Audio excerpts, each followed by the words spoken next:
Fala aí galera, aqui é o Petiano Rian e hoje nós vamos começar mais uma videoaula de sistemas lógicos. E hoje vamos dar continuidade à nossa videoaula sobre circuitos lógicos combinacionais, tratando um pouco sobre os circuitos muito úteis, circuitos combinacionais muito já comuns, com CIs no mercado, que desempenham algumas funcionalidades importantes, certo? Então hoje veremos os somadores binários, os codificadores e os decodificadores. Para você que não lembra o que são circuitos combinacionais, vou brevemente relembrar. Circuitos combinacionais são aqueles circuitos que resultam da combinação de portas lógicas.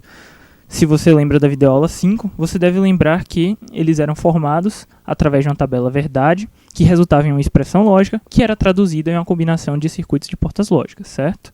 Bom, só que os circuitos combinacionais eles vão ter um ponto muito importante para diferenciá-los dos circuitos sequenciais.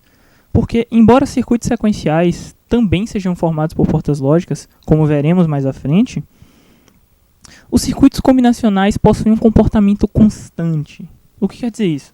Eles não vão possuir o conceito de estado, não vão trabalhar com estado. O estado deles é único, fixo, diferentemente dos circuitos sequenciais, onde há variação de estado. E por que eles mantêm esse comportamento constante? Porque eles não possuem nenhum tipo de elemento de memória, certo? Então, justamente por causa dessas duas condições, o seu nível lógico de saída vai depender unicamente da combinação das entradas. Vamos então agora falar dos somadores, ou somadores binários, que tem esse nome justamente porque trabalham através da lógica de adição binária. E aí você fala, pô Rian, mas que diacho é essa adição binária? Calma, e eu vou te explicar. A adição binária, assim como a nossa adição normal, ela irá somar bits e dar um valor correspondente. Só que, diferentemente dos nossos números decimais, os números binários só trabalham com 0 e 1. Ou seja, eles só têm dois possíveis estados. Logo, um número que exceda 1 gerará o bit de carry. Ou seja, 0 mais 0 vai dar 0, 0 mais 1 vai dar 1, 1 mais 0 vai dar 1, 1 mais 1 que deveria dar 2 vai dar, na verdade, 0. Ou seja, geraremos um bit carregador de dados, também chamado de bit de carry, que, se traduzirmos para a soma decimal que estamos acostumados, é o nosso famoso vai 1.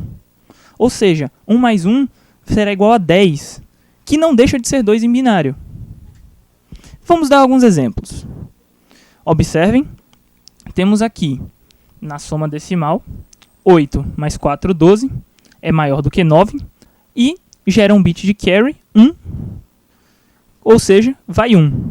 6 mais 3, 9, com 1, 10, também excedeu, então 0 aqui, vai outro 1. 7 com 1, 8, com 1, 9, temos o 9 aqui, 5 mais 3 soma-se normalmente, 8. Temos então a soma decimal, como todos estão acostumados. Vamos então fazer o mesmo para a soma binária. Observem, 1 mais 1, 10, ou seja, 0 e vai 1. 1 com 1, novamente, excedemos o número máximo de bits, 10, e vai outro 1. Só que, em vez de ser 0, ainda temos outro 1 para somar aqui. Portanto, o resultado desses 3 bits 1 será 1, gerando um bit de carry mesmo assim. 1 com 0 dá 1, com mais outro 0, continua sendo 1. Não gerou bit de carry nesse caso, então procedemos a soma normalmente com 1 mais 0 igual a 1. Então, voltando, agora que entendemos melhor a nossa adição binária, vamos falar um pouco mais dos somadores. Observamos aí que os somadores podem ser chamados de somadores completos ou meio somador. O que quer dizer isso? Um somador completo é um somador que, além de considerar os 2 bits que queremos somar, ele vai considerar a presença de um terceiro possível bit de carry. Ou seja, ele vai considerar que possa ter tido uma soma anteriormente que gerou o nosso vai 1, e ele vai considerar esse vai 1 na soma. Observem que um somador completo possui então essa entrada de carry in, e um meio somador não possui a entrada de carry in. Logo, um meio somador só pode ser utilizado para o bit menos significante da soma, pois no bit menos significante é certeza que não existe nenhum tipo de carry in. Nos outros, não podemos utilizar meio somador, certo? E então, no mercado a gente vai encontrar diversos circuitos integrados que podem trabalhar com essa nossa lógica de soma binária. E somadores de 2 e 4 bits é o que atualmente é relativamente fácil de ser encontrado no mercado, certo? Aqui temos a representação da parte interna do nosso somador. E você deve estar se perguntando, como você chegou a essa expressão de portas lógicas aí? Vamos lá. Então, aquele era um somador de 1 bit, ou seja, voltando aqui, observem que estamos trabalhando com duas entradas, A e B, ou seja, os bits de uma das parcelas da soma, o bit de outra das parcelas da soma, e a possibilidade de haver carry in, ou seja, este se trata de um somador completo. Vemos aqui a saída de soma, com o resultado da nossa soma, e vemos aqui a saída carry out, ou seja, a saída vai 1, que poderá ou não ser ativada a depender dos valores somados. Dessa forma, então, essas são as 3 entradas e as 2 saídas básicas de qualquer somador. Se quisermos fazer uma soma de mais de 1 bit, basta que peguemos então este somador e liguemos em cascata com outros somadores. O que quer dizer isso? Ligamos o carry out de um somador ao carry in do outro. E consideramos a ordem de prioridade dos somadores. Basta que interpretemos a ordem de prioridade diferente. A soma, então, pegamos a soma que vamos chamar de S0, S1, S2, S3 e assim sucessivamente, a depender da ordem de prioridade de cada valor. E podemos somar, então, os bits de acordo com a ordem de prioridade das duas parcelas. Vamos, então, agora ver como chegamos à expressão que gera o somador de 1 bit. Observamos aqui a tabela verdade. Bom, para você que não lembra como projetar um circuito lógico, dê uma pausa nesse vídeo, dá uma olhada na videoaula 5, onde aprendemos a projetar circuitos lógicos. E, para você que não lembra também do mapa de Carnot, dê uma olhada na videoaula 6, onde falamos também da técnica do mapa de Carnot. Nesse momento, olhe para essa tabela, tente fazer o mapa de Carnot e depois confira seu resultado. Vamos lá. O resultado do mapa de Carnot, a expressão mais simples que conseguimos para a soma, é A XOR B XOR C. Da mesma forma, o carry out também terá uma expressão lógica. Faça o mapa de Carnot. E temos aqui a expressão lógica A e B, ou B e C, ou A e C. Aqui estão alguns exemplos de somadores. Vamos agora falar um pouco dos codificadores. O que são então esses codificadores? São circuitos onde temos várias linhas de entrada, onde apenas uma linha vai gerar resposta.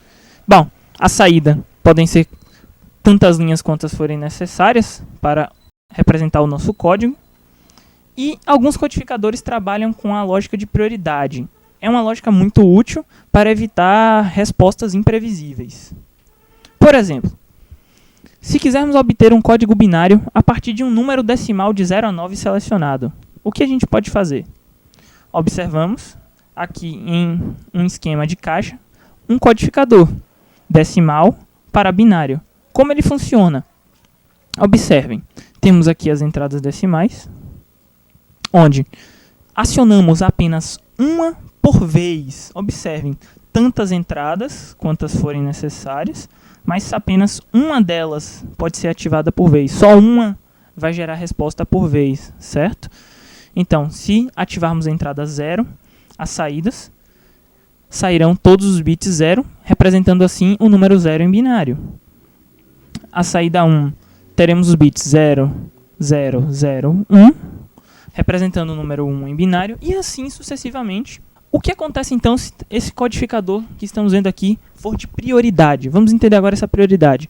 Quer dizer que, nesse caso, eu posso sim ativar duas portas ao mesmo tempo. Por exemplo, eu ativei a porta 3 e a porta 6 ao mesmo tempo. Num codificador normal, isso geraria respostas imprevisíveis. Se o codificador for de prioridade, saberemos que a porta que estará gerando resposta é a porta 6, pois é a porta de maior significância, portanto, a porta de prioridade. Neste caso, a prioridade é dada para o maior número. Aqui está um exemplo feito com portas lógicas da parte interna de um codificador. E observem que já se torna um pouco mais complicado do que o circuito anterior, até mesmo para formar a tabela verdade. Então, neste ponto aqui, é válido destacar que o mais importante é sabermos como funciona um codificador, o que são suas entradas e o que são suas saídas. Vamos agora trabalhar com os opostos ao codificador, os decodificadores. Diferentemente do codificador, ele não terá várias entradas com apenas uma gerando resposta, mas várias saídas e várias entradas, mas apenas uma saída será ativada por vez. Somente em uma saída terá resposta. E, frequentemente, os decodificadores possuem entradas enable para habilitar sua função de decodificação. Exemplificando, temos aqui um decodificador binário para decimal. Um outro exemplo de um decodificador que foge à nossa regra de apenas uma saída ativada por vez é o decodificador de BCD para 7 segmentos. Esse decodificador ele poderá ativar uma ou mais dos seus segmentos a depender da combinação de entrada. Por quê? Porque ele precisará acender diferentes LEDs num display de 7 segmentos para mostrar o número que colocamos na nossa combinação de entrada. Vamos então tentar fazer um decodificador para display de 7 segmentos. Aí você pergunta, pô, isso deve ser muito difícil, não é? Não, não é. É só pensar um pouco. Temos aqui uma foto que explica melhor o nosso display de 7 segmentos. Observem, como eu falei, temos os LEDs que vão de A até G, como são nomeados. E, então, é só vermos quais LEDs devem ser ativados para fazer cada número que queremos. Experimente, então, montar a tabela verdade para cada um destes segmentos. Como você vai montar essa tabela verdade? Você irá pegar todas as combinações possíveis de 4 bits de entrada, A, B, C, D, ou X0 a X4, como preferir, e colocará em quais dessas combinações o LED A deverá estar aceso, o LED B deverá estar aceso, o C, o D, o E, o F e o G. Então, depois de fazer esta tabela verdade, monte um mapa de Carnot específico de cada um desses segmentos e ache a sua expressão lógica. Assim, uma vez achada a expressão lógica para cada segmento, podemos então simular o segmento e assim, se simularmos os 7 segmentos juntos, teremos um decodificador BCD para 7 segmentos simulado. Então, chegamos ao fim de mais uma videoaula. Se você teve dúvidas, algo não ficou claro, não sabe exatamente como fazer esse exercício, mas tem interesse em fazer, procure-nos. Estamos disponíveis para retirar suas dúvidas em petelectricaufade@gmail.com ou na sala do PET no departamento de Engenharia Elétrica. Obrigado.